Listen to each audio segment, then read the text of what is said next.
দর্শক, আপনারা স্ক্রিনে যে একটি স্ক্রিনশট দেখতে পাচ্ছেন, এটা হলো জামাত ইসলামের একজন আলোচক বা বক্তা আবুল কালাম আজাদ বাশারের একটি ফেসবুক স্ট্যাটাসের একটি স্ক্রিনশট। এখানে তিনি স্পষ্ট করে আব্দুল মালেক শাহ হুজুর দামাত বারাকাতুল আলিয়া হজরত ওয়ালাকে বিএনপির পরোক্ষ দালাল হিসেবে উত্থাপন করার জন্য এই ফেসবুক স্ট্যাটাসটা দিয়েছেন। মানে তিনি বিএনপির পক্ষ নাকি নিচ্ছেন। তো এই স্ট্যাটাস দ্বারা আমরা বুঝলাম যে তিনি বোঝাতে চাচ্ছেন যে আব্দুল মালেক সাহেব বিএনপির দালাল। কিন্তু আশ্চর্যজনক এবং হাস্যকর ব্যাপারটা হলো তাদেরই আরেকজন বক্তা তিনি কি বলছে দেখুন। আব্দুল মালেক সাহেব জাতীয় মসজিদের মিম্বরে বসে কাদের সাথে গাদ্দারি করলেন? যদি স্পষ্ট করে হাতে বিজয়ী করার জন্য না বলতে পারেন, আমরা ধরে নিব উনি হাসিনার দোসর। অর্থাৎ এই আলোচকের থেকে আমরা বুঝতে পারলাম আব্দুল মালেক সাহেব তিনি আওয়ামী লীগের দোসর। তাহলে আবুল কালাম আজাদ বাশারের বক্তব্য দ্বারা প্রমাণ হলো যে আব্দুল মালেক সাহেব হুজুর তিনি বিএনপির দালালি নাকি করছেন। আবার এই আলোচক বলছেন যে তিনি আওয়ামী লীগের দোসর। আসলে সত্য কোনটা?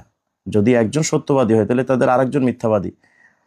কিন্তু আসলে বাস্তবতা হলো দুজনই মিথ্যাবাদী। কারণ মুফতি আব্দুল মালেক সাহেব দামাত বারাকাতুল আলিয়া হজরত ওয়ালা এমন কোনো ব্যক্তি নন যার দুনিয়ার কোনো চাহিদা আছে। তার চাল চলন, তার কথাবার্তা দেখলে আপনার কি বুঝেন না যে একজন দুনিয়া বিমুখ মানুষ? একটা ভালো জুতাও তিনি পরেন না। এমন একজন আহলে দিল, একজন বুজুর্গ মানুষকে দালাল ট্যাগ দিতে আপনাদের লজ্জা করে না? মূলত এই যে অভ্যাসটা, অর্থাৎ আমার মতবাদের বিরুদ্ধে গেলেই তাকে দালাল ট্যাগ দেওয়া, এই যে অভ্যাসটা, এটা কিন্তু ফেসিবাদের একটা অভ্যাস ছিল।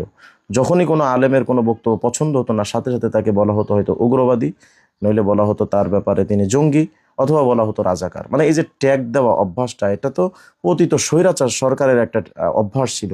সেই অভ্যাসটা এখন কথিত ইসলামিক ফেসিবাদের একটা বাস্তব রূপ আমরা দেখতে পাচ্ছি। আশ্চর্য ব্যাপার হলো, কিছুদিন আগেও এরা আমার ব্যাপারে একটা ফটো কাট করে ছেড়েছিল যে আমি বিএনপির দালাল। এদিকে আমির হেফাজত আল্লামা শাহ মুহিবুল্লাহ বাবুনগরী দামাত বারাকাতুল আলিয়া হজরতের ব্যাপারে ওরা বলেছে এরা হুজুর বিএনপির দালাল। আসলে এই যে দালালি ট্যাগ দেওয়ার অভ্যাসটা মূলত কুল্লু ইনা তরাশাউ বিয়াম ফিহি, যেই ভান্ডের মধ্যে, যেই ডিব্বার মধ্যে যেটা থাকে সেটাই বের হয়। বাস্তবতা হলো এই জামাত ইসলাম যে আমেরিকার দালালি করছে, এর কতগুলো প্রমাণ লাগবে আপনাদের? দেখুন, আমি কয়েকটা প্রমাণ আপনাদের সামনে পেশ করি।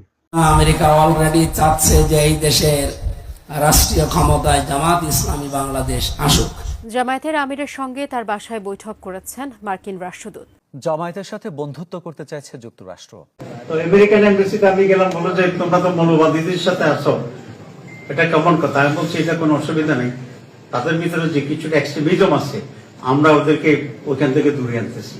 ওরা তাই ঠিক আছে। আমেরিকান অ্যাম্বাসেডর এখানে আসছে, বাংলাদেশ জামাত ইসলামের সাথে ওরা আগে থেকেও তারা কাজ করেছে এবং আগামীতে আরো বেশি ক্লোজলি তারা কাজ করবে। আলহামদুলিল্লাহ, পৃথিবীর কোন দেশে আমেরিকা চায় না ইসলামী দলের নেতৃত্বে সরকার গঠন হোক। এবার সেই আমেরিকাও এখানে দুর্নীতিমুক্ত, বৈষম্যহীন সমাজ কায়েম করতে, দেশ কায়েম করতে জামাত ইসলামীকে নির্ভর করে অগ্রসর হচ্ছে।